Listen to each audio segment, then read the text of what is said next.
Бәріне сәлем, қалайсыңдар? Бүгін біз күшті жердеміз. Қандай білмейсіңдер ғой, Усоң деген жерде.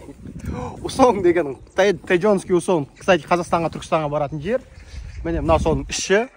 Ана жерде Индикод деген билдинг бар. Ол жерде компьютерлер барлығы, және робототехника бар. Мына жерде ше интернациональный неғо билдингтер, то есть о жерде болады. Ана Тэджонский, Қазақстанский студенттер мына жаққа келеді. Мына жерде робототехника. Мына жерде білмеймін, ішінде кіріп көрмеген, бірақ бір нәрсе бар сияқты. Жылғымен профессорлармен танысып, визиткасын алмасып алыпты. Не деген пысық бар ғой Шымкенттің жігіттері. Түркістанға баратын Усоңның басшысыныкі, мынау көмекшінікі, а мынау кіріп шыққанға.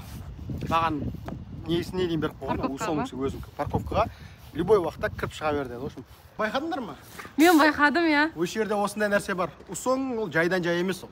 Эмблемасын көріп тұрсыңдар ма? Усоңның. Игра кальмаров бар ғой.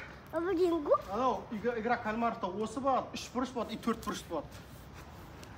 Оны трендте болып жатырған игра в кальмара деген знактарына ұқсайды. 70 жыл. Ау.